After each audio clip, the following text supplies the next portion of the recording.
បាទសួស្តីអ្នកនរគ្នាបាទនៅក្នុងคลิปវីដេអូនេះខ្ញុំចង់បង្ហាញអំពីអឺល្បិចបន្តិចតាក់ទងជាមួយនឹងGoogle Doc ថ្ងៃនេះបង្ហាញអំពីពីរចំណុចតាក់ទងមួយ Google Doc ទីមួយអឺយើងសិក្សាទៅលើ Page Setup ទីពីរពីរបៀបបង្កើត folder ហើយនិងការរក្សាទុកហ្នឹងហើយតោះឥឡូវជាដំបូងយើងអ្នកនរគ្នាចូលទៅក្នុង Chrome នៅដែរបាទអញ្ចឹងយើង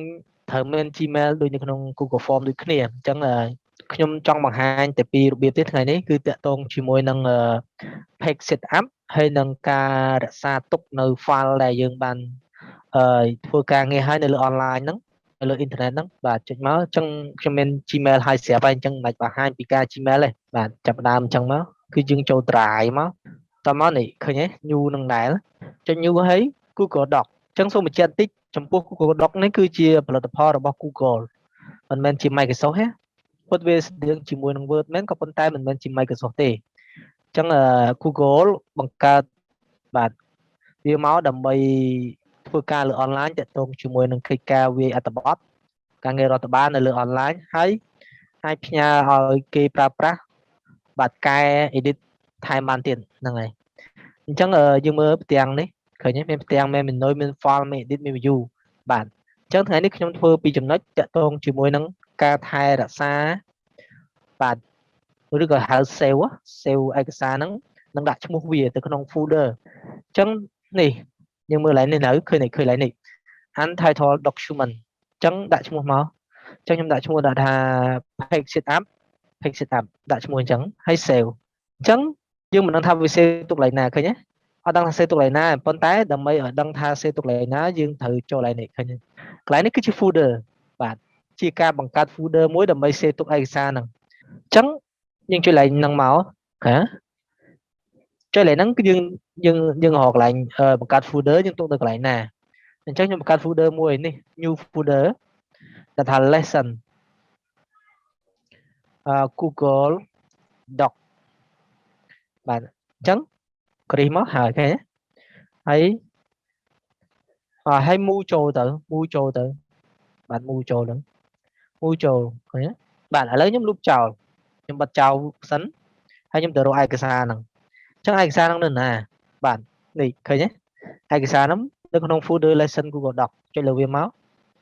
នេះឃើញទេហើយបើកវាចូលបើកមកឃើញទេបាទហ្នឹងគឺជាចំណុចទី1បាទឥឡូវយើងចូលចំណុចទី2ចំណុចទី2របស់យើងគឺតកតមួយ file នេះ file អញ្ចឹងធ្វើការ set up ទៅលើกระดาษកិច្ចការរបស់យើងបាទធ្វើការ set up ទៅលើกระดาษកិច្ចការរបស់យើងអញ្ចឹងយើងចុច file ហើយយើងទាញម៉ៅចុះមកក្រោមមកគឺនៅខាងនេះឃើញទេ page setup ចុចលើ page setup ហ្នឹងមកអញ្ចឹងនៅលើ page setup នេះមានផ្ទាំងដែលយើងត្រូវកំណត់បាទយើងត្រូវកំណត់ទី1តកតមួយ apply to នេះ whole document មានថាយើង apply ទៅលើឯកសារហ្នឹងទាំងមូលกระดาษកិច្ចការដែលយើងសេហ្នឹងទាំងមូល orientation ហ្នឹងមាន2គឺ portrait និង landscape មានកระดาษប្រឈរกระดาษផ្ដេកយើងចុចនេះជាกระดาษផ្ដេកនេះกระดาษប្រឈរណាមកខាងក្រោមនេះ size បាទ paper size กระดาษទំហំกระดาษវាមាន letter វាមានប៉ុន្តែជាទូទៅយើង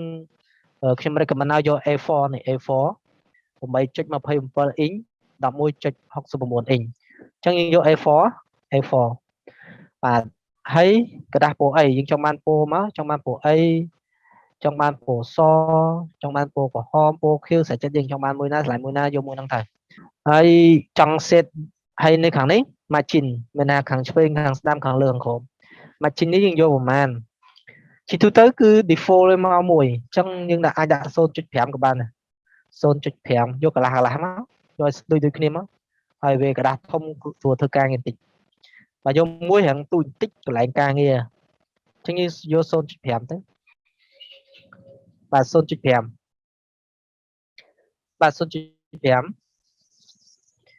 ហើយយើងអាច set default ក៏បាន set default គឺថារាល់ពេលដែលយើងបើកមកគឺឃើញប៉ុណ្ណឹងទាំងអស់ set ហើយយើង set default ហើយយើងអូខេមកចាប់ហើយឃើញទេនេះគឺជាกระดาษកិច្ចការដែលយើងត្រូវសរសេរអញ្ចឹងយើង save វានៅក្នុងกระดาษកិច្ចការ document ហ្នឹងមកវា save hay mỗi tiết cứ với xe ô tô bây giờ phong váy với xe ô tô cho trái lên lại ti tăng là bỏ dương lại xe tục được không folder dương nắng máu cứ quay vào đó xe vào đó cái nhé quay vào đó xe vào đó nhé xe vào đó cái nhé nhưng mà mạch phối cho pha sale được không đôi Microsoft tê chẳng dương mạch thay thay dương click sale cứ đã quay hái với sale cho lần này sầmรับclip video mới nick cứ miền tây bằng tế thì mua dương đã mua thì pi dương bằng card folder là mấy đại cái xá trong đây thì pi tiết cứ tận công chỉ mới nó phải set app chẳng ngày năm mươi tập bằng tế chủng mua clip video mới nắng ở con